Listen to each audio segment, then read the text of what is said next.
Bon, personnellement, je suis une personne, je m'intéresse pas beaucoup à la politique parce que je me dis la politique, c'est pas pour moi. Mais quand cette histoire a commencé de terrain, bah, je me disais que c'était pas une histoire qui était vraie.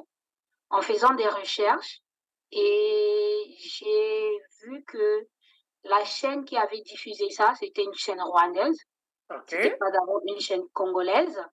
Et la journaliste, la présentatrice, elle expliquait comment ça s'est passé. Du coup, ça m'a beaucoup révoltée parce que, vous savez, je suis jeune et nous sommes une jeunesse au Congo. Nous vivons beaucoup de choses. Nous l'acceptons parce que c'est ça la situation dans laquelle nous vivons. Mais ça, je pense que c'était de trop, de trop. Ouais. Parce que déjà, nous, la jeunesse, on est laissé à nous-mêmes.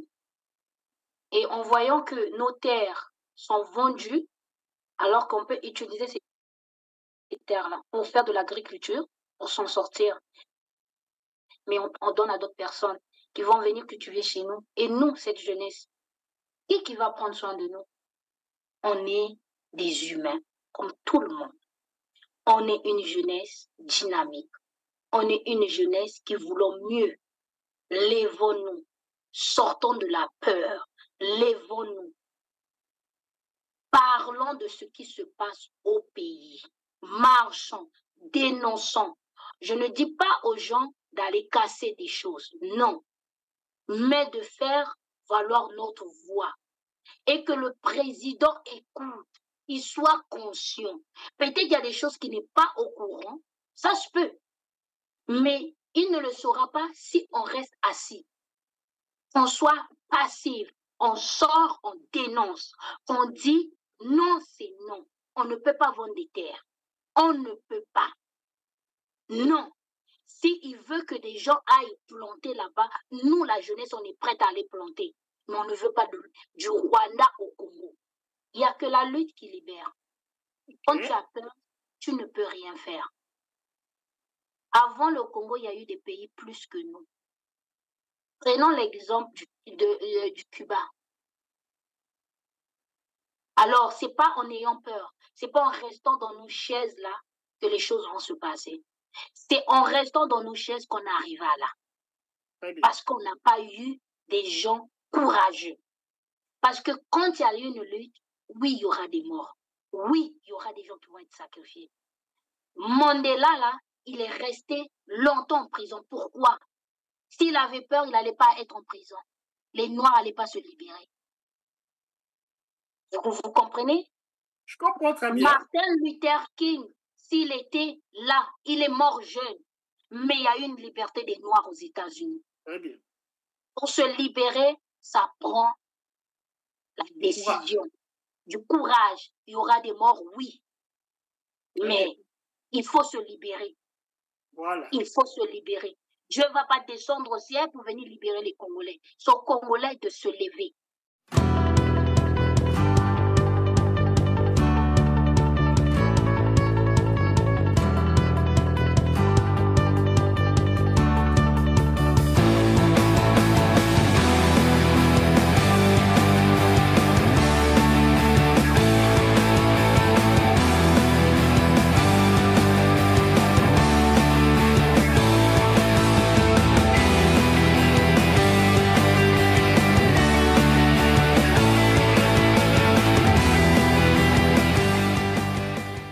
Mesdames, mesdemoiselles et messieurs, bonjour. Merci de nous suivre toujours sur TLR TV. Vous êtes à Perspective et Prospective, le Congo, la Renaissance, et je suis Georges Goma. L'émission d'aujourd'hui, nous allons parler du problème qui aujourd'hui occupe l'espace politique au Congo-Brazzaville, l'espace public, j'allais dire. C'est cette affaire de la vente des terres ancestrales congolaises au Rwanda, après une série d'accords signés entre les deux pays, et alors cette affaire qui ne finit pas de finir.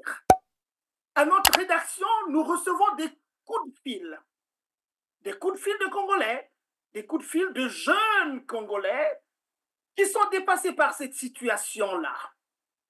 Et Et parmi ces jeunes qui ont à peine la vingtaine, il y a Shirley.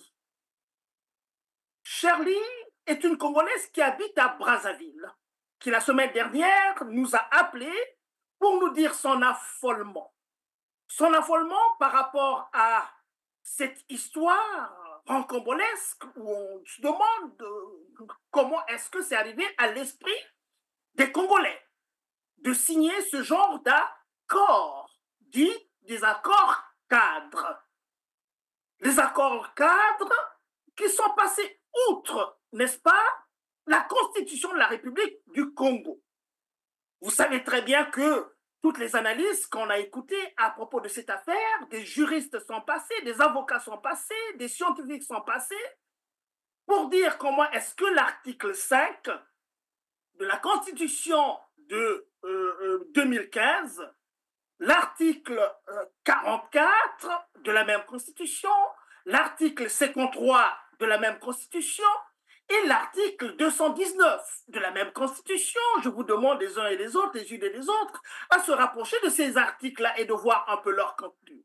Eh bien, ces articles ont purement et simplement été, n'est-ce pas, violés par les personnes qui ont signé ces accords-là. Alors, sans plus tarder, on va accueillir Shirley, qui nous vient de Brazzaville directement. Bonjour Shirley. Bonjour, Monsieur Georges. Comment ça va? Malgré Oui, ça tout. va. Bon, vous vous souviendrez que la semaine passée, vous nous avez appelé, très affolé. Vous rappelez, hein, l'échange que nous avons eu au téléphone, que vous étiez affolé par rapport à cette affaire-là. Vous m'avez dit que, je voulais dire, vous m'avez appelé tantôt d'ordre, je l'ai bien accepté, mais vous avez dit qu'il y a beaucoup de choses qui se sont passées au Congo-Brazzaville et les Congolais, pour préserver la paix, ont laissé passer. Alors, dites-nous un peu, tout le monde vous suit aujourd'hui. Dans quelle mesure est-ce que cette nouvelle histoire vous a touché? Et pourquoi est-ce que vous nous avez appelé au fond? Bon, personnellement, je suis une personne, je m'intéresse pas beaucoup à la politique parce que je me dis la politique, c'est pas pour moi. Mais quand cette histoire a commencé de terrain, bah, je me disais que c'était pas une histoire qui était vraie. En faisant des recherches, et j'ai vu que la chaîne qui avait diffusé ça, c'était une chaîne rwandaise. C'était pas d'abord une chaîne congolaise. Et la journaliste, la présentatrice, elle expliquait comment ça s'est passé. Du coup, ça m'a beaucoup révoltée. Parce que, vous savez, je suis jeune et nous sommes une jeunesse au Congo. Nous vivons beaucoup de choses. Nous l'acceptons parce que c'est ça la situation dans laquelle nous vivons. Mais ça, je pense que c'était de trop. De trop. Ouais. Parce que déjà, nous, la jeunesse, on est laissé à nous-mêmes. Et en voyant que nos terres sont vendues, alors qu'on peut utiliser ces terres-là pour faire de l'agriculture, pour s'en sortir. Mais on donne à d'autres personnes qui vont venir cultiver chez nous. Et nous, cette jeunesse, qui va prendre soin de nous? Les gens qui vendent ça, ils vont partir. Nous, la jeunesse congolaise, on va hériter quoi? Quel est notre avenir de demain? Est-ce que les gens qui nous dirigent, ils pensent à notre avenir du demain ou ils pensent au présent? Parce que jusqu'à là, nous, la jeunesse, on souffre. Parce que c'est notre vie à nous. On va interagir un peu comme ça, Shirley, si vous voulez bien. Oui. Deux choses rapidement, en vous écoutant, vous me dites que, en fait, la goutte qui a fait déborder le vase, si je peux m'exprimer ainsi, c'est cette émission à la télévision rwandaise. Oui. Mais pourtant, quand même, au Congo, on en parlait déjà, non? Hein? On en parlait déjà de ces accords-là. Vous ne croyez pas, quand les gens parlaient, faisaient des émissions là-dessus, vous n'avez pas cru, vous n'avez pas pensé que c'était bien vrai? Il a fallu attendre un peu la radio de ce pays, du pays en question, le Rwanda, puisse en parler pour vous décider à faire que vous êtes en train de faire maintenant? Ben, parce que vous savez, vous et moi, nous vivons au Congo, vous savez ce qui se passe au Congo. Mhm. Les gens qui parlaient de ça, c'était des gens qui sont limités. Et si nos journalistes à nous n'en parlent pas, on nous dit que c'est pas une vraie information. Donc, on dit que c'est pas une vraie information. Mais quand tu vas faire des recherches, parce que nous sommes maintenant une jeunesse, on doit s'éduquer.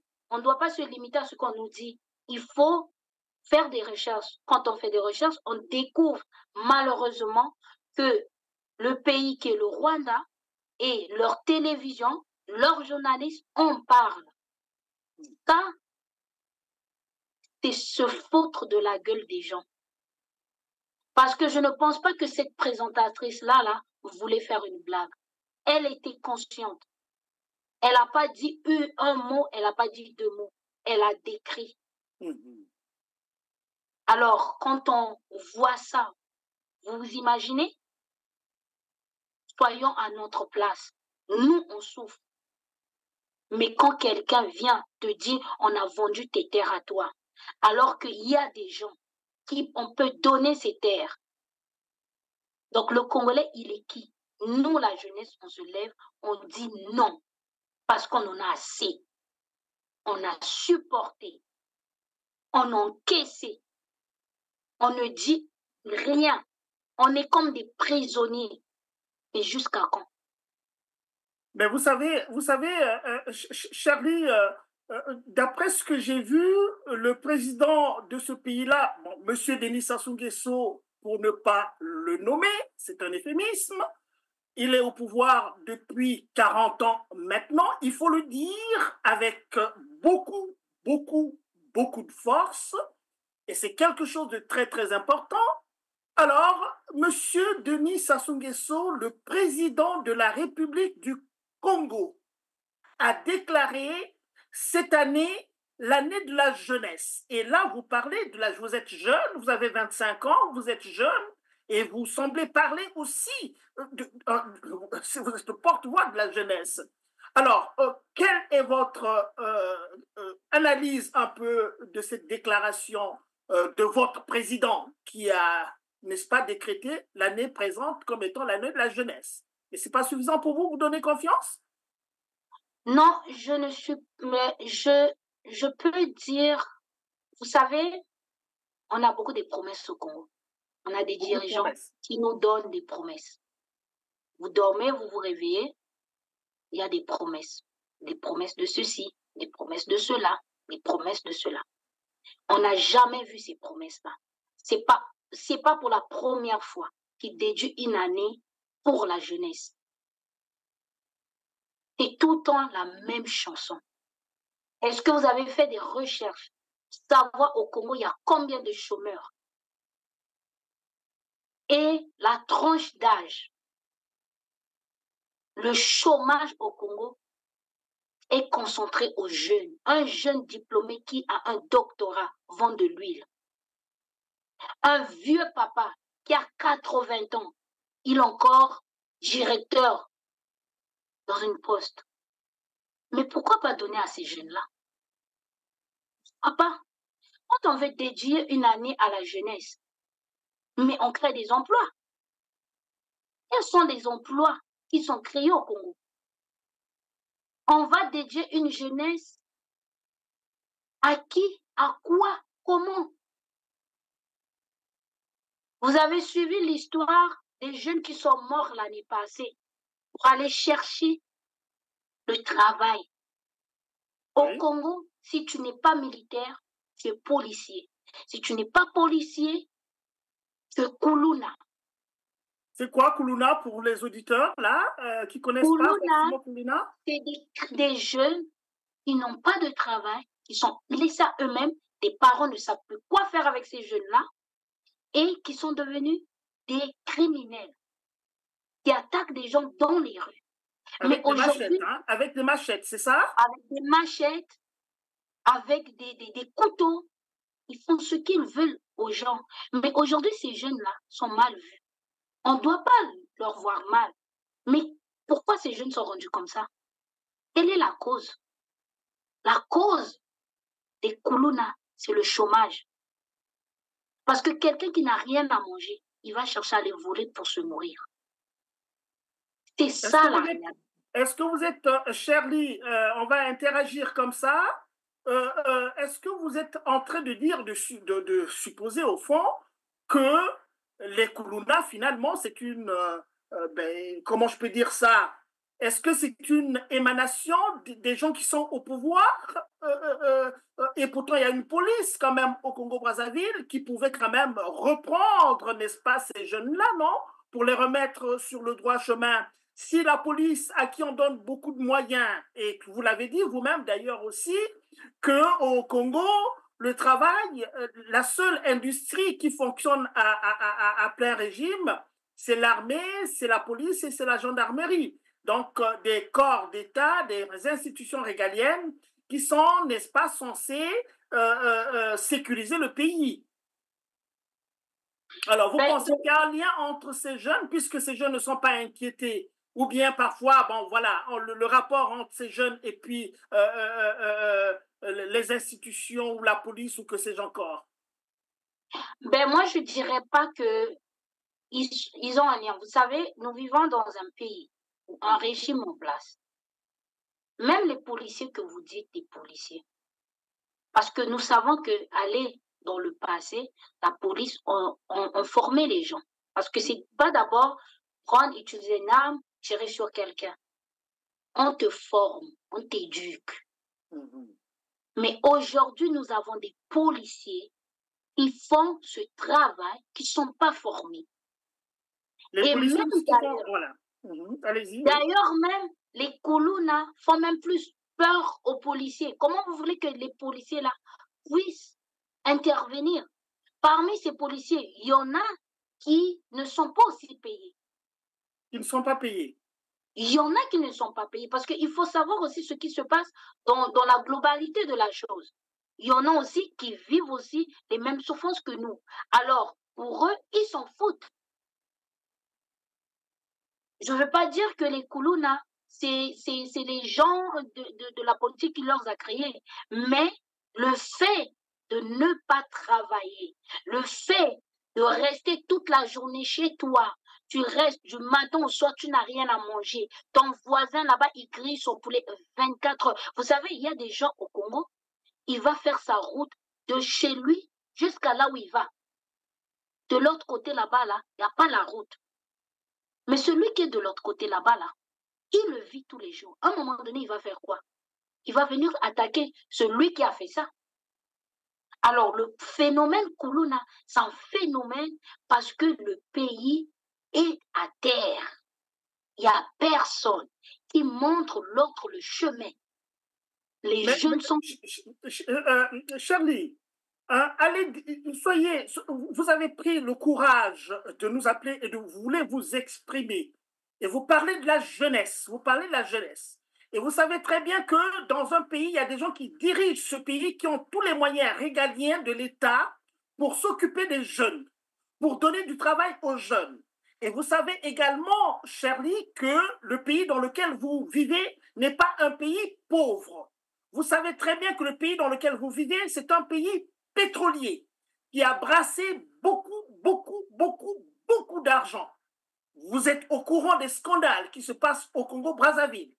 Donc, vous êtes jeune, vous avez pris le courage de vous exprimer. Dans un pays, le premier responsable, il est connu. Alors, voilà, je voudrais que vous allez plus loin par rapport au courage que vous avez eu à prendre là. Est-ce que vos amis jeunes autour de vous, ils savent un peu toutes ces choses-là? Ben, moi, je vous dirais que tout le monde n'est pas au courant de ce qui se passe au Congo. Parce que tout le monde n'a pas la possibilité d'aller sur Internet, de faire des recherches. Parce que au Congo, on n'en parle pas. Parce que si tu parles, tu vas recevoir des conséquences. Et même à l'école, on ne te dit pas. Il y a beaucoup de gens qui ne savent pas que le Congo est riche. Ils vivent du jour au jour. Pour eux, on est dans une situation, c'est normal. Normal, voilà. Comprenez? Donc, moi, si je suis ici aujourd'hui, c'est pour parler à la jeunesse congolaise que Très nous bien. ne sommes pas un pays pauvre. Allez-y, allez-y. On Allez-y. nous montre. Parce qu'il y a des gens qui sont nés après moi, qui croient qui vivent dans cette souffrance. Pour eux, le pays, il est pauvre. Le pays n'est pas pauvre. Le pays est riche. On n'a pas juste le pétrole au Congo. Parce qu'on a l'or, on a le diamant, on a le cuivre. Et aujourd'hui, les terres qu'on a vendues là, on ne va pas nous faire croire que ça cause du piment. On n'est pas stupide. On sait qu'il y a des ressources là-bas qui ont été découvertes. Et je suis sûre que c'est le colbal. Parce que le travail du Rwanda, c'est aller prendre les colbates et vendre. Donc, c'est sûr et certain, c'est ça. Parce que pourquoi ils interdisent les gens d'accéder là-bas? Pourquoi? On peut accéder. Si c'est juste pour aller planter les piments, moi, je suis prête à aller porter le piment. Mais pourquoi ils ne veulent pas? Parce qu'on sait. Il faut que la jeunesse se réveille, que le Congo est riche. Et que notre pays, c'est à nous la jeunesse, de se lever, de dire non, assez, c'est assez. Si nos parents n'ont pas eu ce courage, nous, on doit avoir ce courage de dire non. Parce que un pays, on ne peut pas diriger un pays comme ça. On ne peut pas vendre un pays comme ça. Et notre pays part, nous, la jeunesse, on voit, nos parents sont fatigués. Ce n'est pas à eux de parler, c'est à nous, parce que c'est notre avenir. C'est nous. Nous, on doit parler. Parce qu'on a des dirigeants qui s'en foutent de nous. Et quand on voit nos dirigeants là, quand ils viennent, ils nous parlent, pour eux, ils pensent que la vie, c'est un jeu. Mais il y a combien de jeunes qui meurent? Mais On se pose. Charlie, puisque vous parlez de ça, je veux quand même vous rappeler aussi l'histoire des 14 000 milliards. Hein? Vous avez entendu parler de cette histoire-là. Vous êtes au Congo, je pense quand même que vous avez entendu parler de cette histoire-là. Les 14 000 milliards qui ont été mis dans un compte pour les générations futur. Et on s'est dit qu'à l'époque où le Congo avait des entrées, des excédents budgétaires, il y a eu cette idée qui était géniale. On applaudit cette idée-là. Est-ce que vous savez seulement est-ce que vous savez que sont devenus ces 14 000 milliards qui équivalent, Charlie, je vous le dire, si vous ne le savez pas, c'est à peu près 8 ans de budget du Congo. 8 ans de budget du Congo. Est-ce que vous avez entendu parler des 14 000 milliards au Congo parmi la jeunesse? Est-ce que les jeunes connaissent cette histoire? Non. Les jeunes ne savent pas qu'il y a 14 000 milliards qui ont disparu comme ça, là? Non. Comme ça? Non. Mais parce que, comme je vous dis, on n'a pas des émissions qui nous disent ce qui se passe. Comment vous vous informez alors? Comment vous vous informez? Mais moi, je m'informe, je pars dans les réseaux sociaux, je lis les livres. Et pas tout le monde qui a cette possibilité-là. Beaucoup de jeunes ne savent pas. Et les jeunes commencent à connaître un peu ceux qui ont un peu de moyens, des parents qui sont à l'étranger, qui leur envoient des téléphones, ils rotent un peu sur des réseaux sociaux et tout. Mais moi, si je suis ici, je parle à la jeunesse, c'est pour que on entende notre voix, et ceux qui sont à l'extérieur du pays, qui fassent quelque chose, à faire des émissions, à réveiller la jeunesse. Parce que la jeunesse au Congo est endormie. On nous endormit l'alcool. Comment vous voulez qu'une jeunesse sache ce qui se passe? C'est 14 Vous parlez de l'alcool, ça dites-nous en davantage. Ça veut dire quoi les jeunes, l'alcool? Qui leur donne de l'alcool? C'est-à-dire, est-ce que vous voulez dire que les jeunes au Congo, la seule activité, c'est l'alcool, ou est-ce qu'ils trouvent l'argent pour acheter l'alcool, par exemple? Ben, l'alcool au Congo, là, il est plus moins cher que l'eau qu'on utilise. Ah ouais? L'eau, oui. Donc, vous savez, si vous n'êtes pas réveillé, vous allez tomber dans ça. Pourquoi nous faire boire l'alcool? Pour qu'on soit quoi? des idiots de la société. Pour vous abrutir alors, vous voulez dire que Mais le oui, régime, ils le font sciemment, c'est-à-dire que on va bourrer de l'alcool ces jeunes-là pour que, évidemment, oui, pour que les jeunes ne puissent pas se réveiller en fait. C'est pour rendre des jeunes inutiles. Parce qu'un jeune va passer du matin au soir dans un bar en train de boire en compagnie des filles. Vous croyez qu'un pays va se développer comme ça? Et quand on dit on dédie l'année à la jeunesse, quelle jeunesse? Une jeunesse qui est dans l'alcool? Une jeunesse qui n'a pas des écoles? Vous savez comment les gens étudient au Congo? De quelle jeunesse dont on parle? Il faudrait qu'ils nous expliquent quelle jeunesse. Leur jeunesse à eux ou la jeunesse congolaise. Parce que la jeunesse congolaise en globalité n'ont pas les moyens. Charlie, vous parlez à vous écouter, vous avez semblé définir deux jeunesses là. Alors, il y aurait une jeunesse au régime en place et une jeunesse globale. Et cette jeunesse, parce que j'allais vous poser aussi la question de savoir, mais vous parlez de la jeunesse, mais on voit bien, il y a plein de jeunes quand même dans ce régime-là. Il y a le Parti congolais du travail qui a une jeunesse aussi qui monte souvent au créneau pour soutenir le régime. Hein, les jeunes qui sont nés après 1997, la guerre de 97, aujourd'hui, en l'âge qu'ils ont, ils sont des adultes maintenant aussi qui participent, n'est-ce pas, au pouvoir. Hein? Donc, de quelle jeunesse vous parlez? Est-ce que j'ai bien fait de distinguer ces deux jeunesses? Vous Oui, connaissez là? mais comme je vous dis, il faudra que nos dirigeants ils nous disent de quelle jeunesse dont ils parlent. Parce que moi, en vivant au Congo, je sais qu'il y a deux jeunesses. Parce que de quelle jeunesse, eux, ils sont en train de parler. Très bien. Parce que là où je vis, des jeunes souffrent. Et ces jeunes-là, ils n'ont pas la possibilité même d'aller à l'école. De quelle jeunesse dont ils parlent? Parce que tous ces jeunes qu'on voit à la télévision, c'est des jeunes, c'est de l'enfant d'un tel, le fils d'un tel, le cousin de quoi. Mais quand on parle d'une jeunesse, tout en globalité, on doit d'abord commencer à faire ce qu'on appelle des rénovations dans nos universités, dans nos écoles. Parce que pour que tu dédies une jeunesse, plutôt pour que tu dédies une année à une jeunesse, il faut que ce soit une jeunesse qui est éduquée, une jeunesse qui connaît des choses. La jeunesse congolaise n'est plus éduquée. La seule chose que les jeunes te disent, on vit de jour en jour, on boit. Parce que les gens ne vont pas à l'école. Les états des écoles, ils sont. Je ne sais pas si vous avez vu l'histoire qui s'est passée, des jeunes qui ont pris des drapeaux, qui ont jeté les drapeaux, Oui. qui ont remplacé leur tenue. Voilà. Pourquoi? Moi, quand j'étais à l'école, quand j'étais jeune, on n'a jamais fait ça. Mais pourquoi les jeunes ont commencé à faire ça? Parce qu'il n'y a plus l'école au Congo. Tout est mort. Maintenant, quelle jeunesse qu'ils vont dédier? De quelle jeunesse? En fait, on ne comprend pas. Nous sommes aujourd'hui au mois de mai. Presque la moitié de l'année. Les jeunes sont toujours des chômeurs. On Et n'a pas la fameuse année de la jeunesse, hein? Là, il faut oui, le mais retenir ça va encore avec commencer beaucoup de quand? force.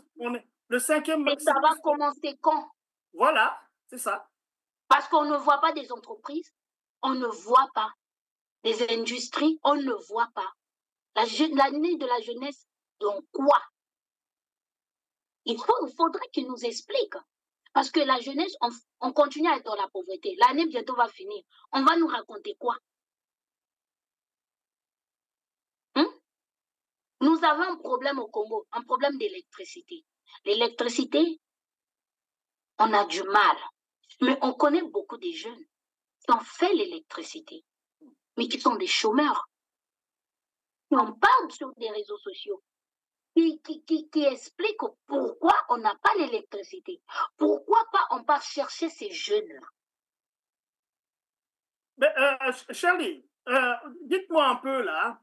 Bon, si comme ça, le président de la République vous appelez, vous, vous vous retrouvez devant lui, M. Denis Sassou Nguesso, qu'est-ce que vous lui direz? Est-ce que vous aurez le courage de lui parler? Et si vous avez le courage de lui parler en face, vous lui direz quoi? Qu'est-ce que vous lui demanderez, Charlie? Excusez-moi Moi, la brutalité de ma question. oui, si j'ai l'occasion de rencontrer le président de mon pays, la chose que je lui dirais, il n'est jamais trop tard dans la vie. On peut encore faire. Parce que je ne pense pas que tout l'argent des caisses d'État est vide. Je ne pense pas.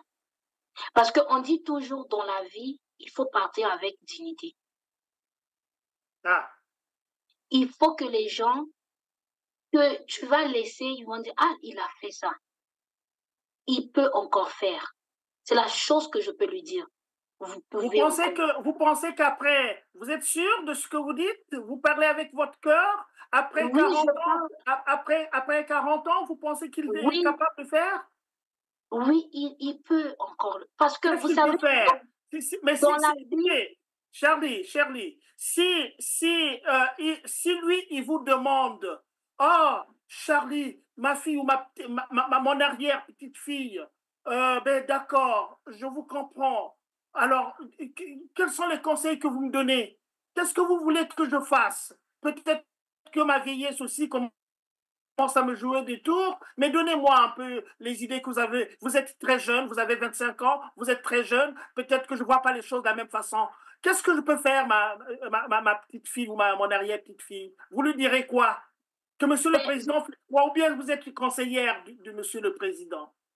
ben, je lui dirais que, vous savez, au Congo, il y a beaucoup de talent.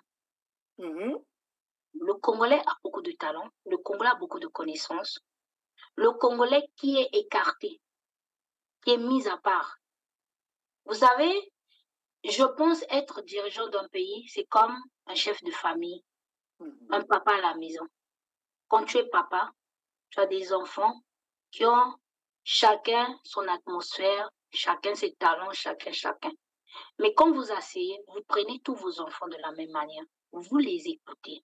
Celui-là veut la danse, celui-là veut la musique, celui-là veut le dessin, celui-là veut être médecin. Vous avez tout devant vous. C'est comme un miroir. Je pense si moi, je suis devant le président, je suis conseillère, je lui dirais, le Congo a du talent. Pourquoi pas rencontrer ces gens-là, écouter-leur, travailler avec eux? Parce qu'on a vu, on a donné aux gens, on se connaît le résultat. Pourquoi continuer à donner aux mêmes personnes alors que le résultat est toujours médiocre? Pourquoi pas essayer? Il y a un dicton qui dit au Congo, moi na muka koki kopesa mbila, bakolo babini.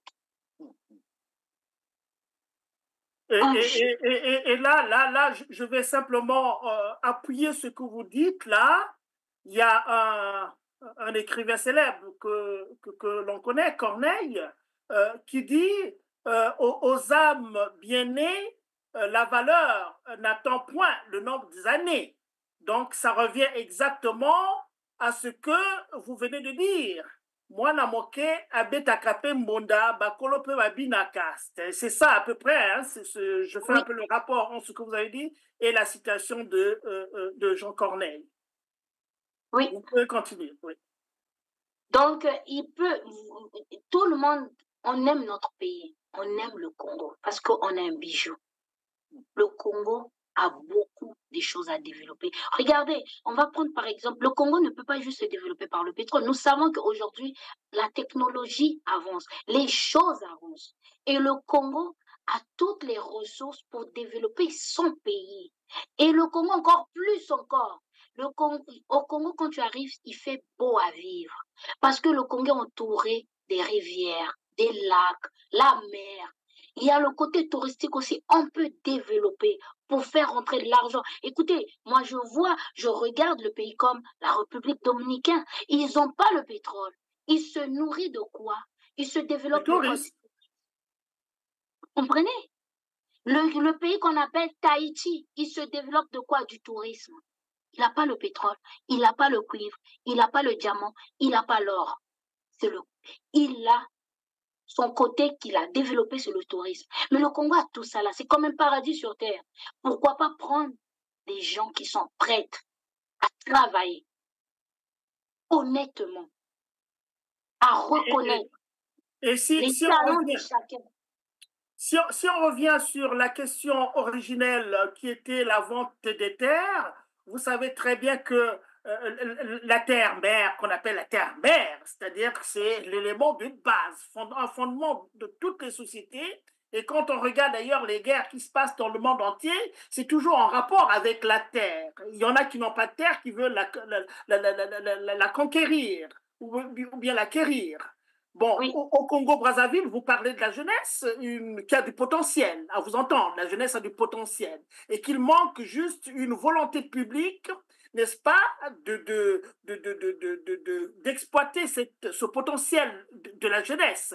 Mais c'est par quoi? Quel type d'activité vous avez parlé quel type d'activité, par exemple, vous pensez que les jeunes peuvent faire? Ben, vous savez, nous, au Congo, il y a eu, dans le passé, on a éduqué le Congolais. Le travail de bureau, c'était ça. Et c'est ce qui a tué notre pays. Tout le monde veut le bureau. Tout le monde veut être chef. Mais je pense que la jeunesse aujourd'hui, on a compris. Parce qu'on ne peut pas construire un pays que dans les bureaux. Non. Il doit y avoir des agriculteurs. Il doit y avoir des plombiers. Il doit y avoir des gens de la voirie. Il doit y avoir des gens qui vendent au marché. Donc, le pays doit se développer de plusieurs.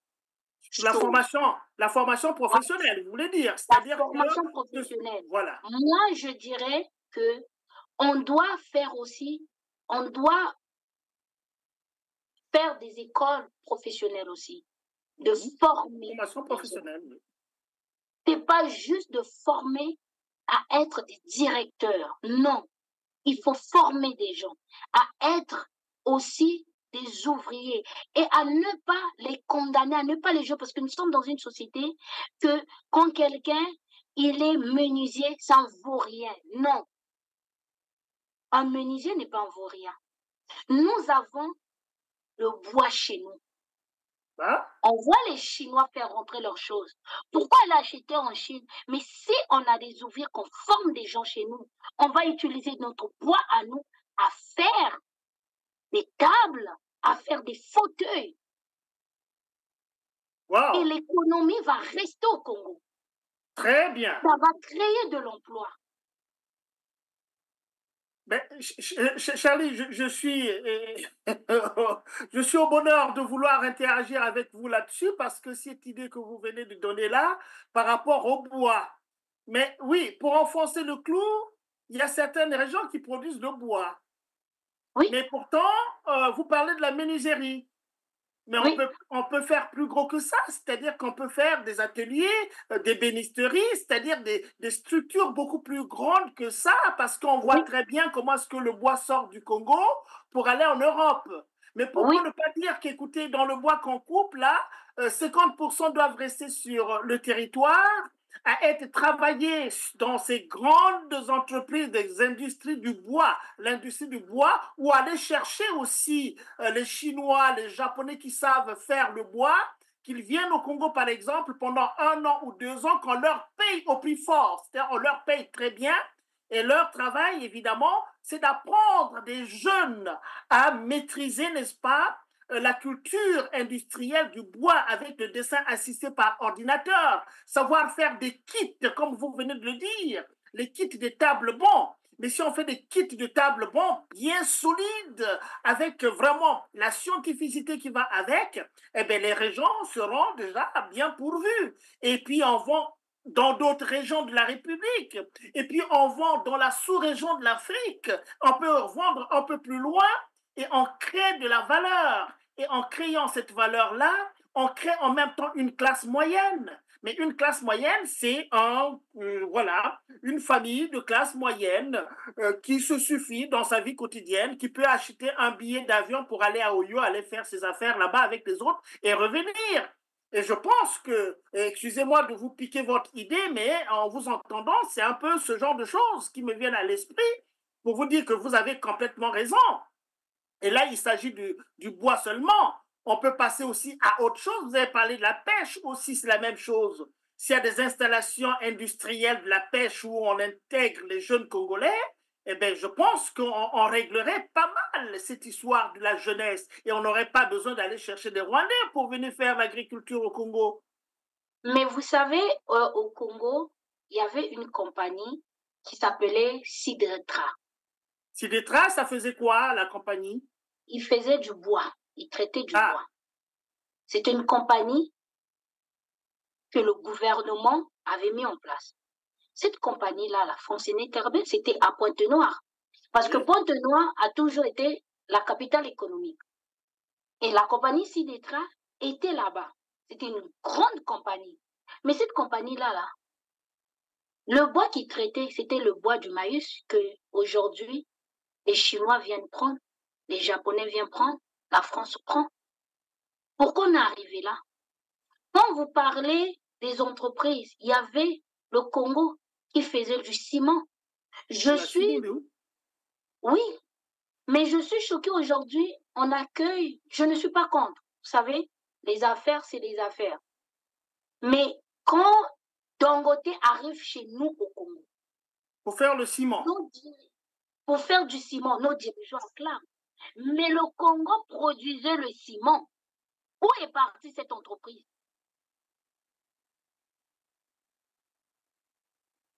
Ben, Pourquoi écoutez, avant le Congo était capable de le faire? Pourquoi aujourd'hui ils ne sont plus capables? Est-ce que c'est le même Congo? Le Congo a changé? Le Congo est devenu un autre Congo? C'est le même Congo. Parce que nous avons des gens qui ne mettent pas des gens à leur place, qui n'ont pas une priorité pour le pays. Parce que quand tu prends les autres, tu emmènes, tu payes. Vous savez, moi j'ai fait la comptabilité. Ces entreprises-là qui viennent au Congo, qui viennent s'installer, que le gouvernement signe des contrats avec eux pour les faire venir là. C'est pas gratuit. Ils exploitent qui? Les Congolais. Avec la matière de qui? Des Congolais. Est-ce qu'ils paient les impôts? Non. très bien. Ça ne marche pas. Ok, On très bien. produisait l'huile au Congo. On produisait le sucre au Congo. Mais là, Mais je tout, vous aider parce que je suis beaucoup plus âgé que vous ne l'êtes. Bon, corroborer ce que vous avez dit là, je pense que depuis que M. Sassou Nguesso est arrivé au pouvoir, ces les débuts des années 80, hein, il y avait des entreprises d'État. Hein, des entreprises d'État, vous avez cité Sidolou, il y avait la Sian, il y avait beaucoup Ofnacom, il y avait pas mal, il y avait la Kitsundi, Impreco, Hydro-Congo est parti où? Hydro-Congo aussi, voilà, tout à fait. Donc, c'est quand même assez curieux que un État, ça c'est moi qui le dis, qu'un État soit là à démanteler les entreprises, évidemment, d'États qui existent et applaudir, comme vous l'avez dit vous-même d'ailleurs, applaudir un peu les étrangers qui viennent pour faire des affaires et emporter toute la valeur à l'extérieur, parce que c'est de ça dont il est question. Les Chinois qui viennent, ce qu'ils font, mais ce n'est pas pour le Congo, ils emmènent en Chine. Hein? Bon, les Français qui viennent, ben on voit très bien qu'ils viennent prendre le pétrole pour emmener en France.